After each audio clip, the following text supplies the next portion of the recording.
isang ulirang ina ng tahanan. Yung mga hinuhugasan ko kasi, pinagkainan ito kaninang umaga.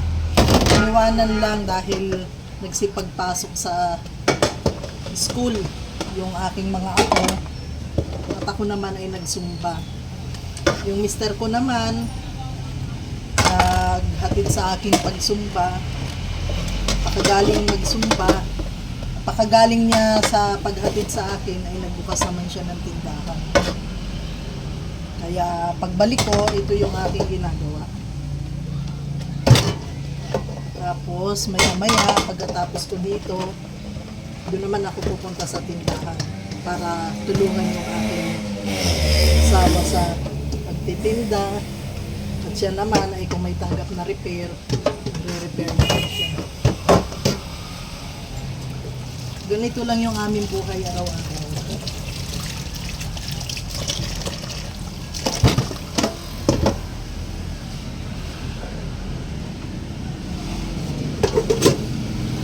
Una ko lang hugasan yung mga malalaki.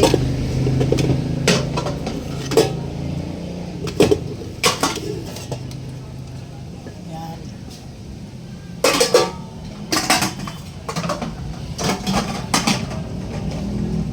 Para may mapaglagyan ng mga baso.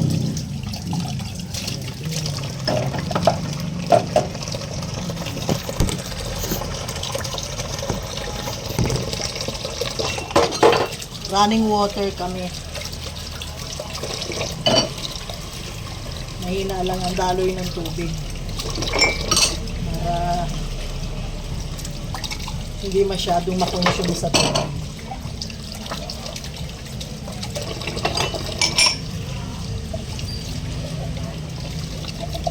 Ganito kami araw-araw pag may pasok ang aking mga apong estudyante. So, naiiwanan dito yung mga hugasan. Naiiwanan dito. Ako na ang nag-iimis patagaling ko magsumba.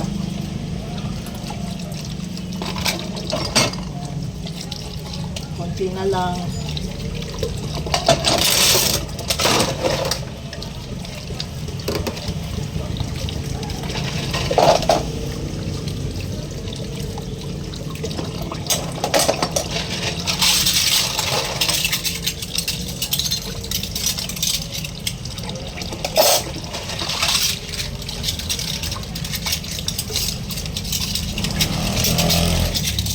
Kailangan lagi tayong masaya sa araw-araw para pumasok ang magandang sunod.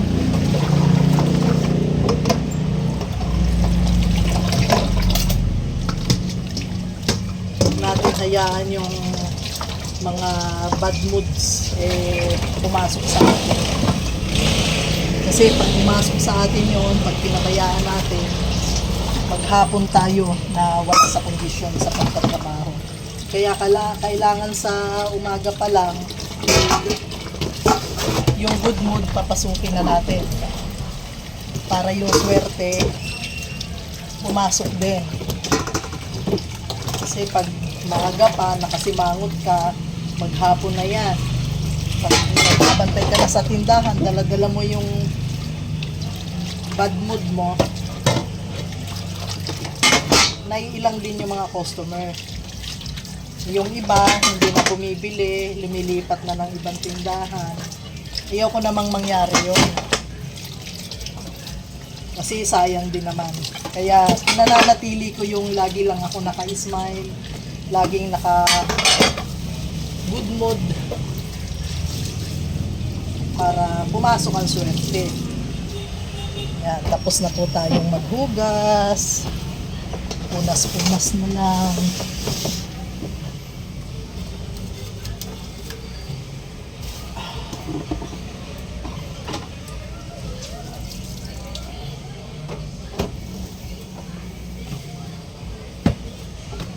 Mamaya na lang yung mga basura ilagay sa basurahan bago itapon.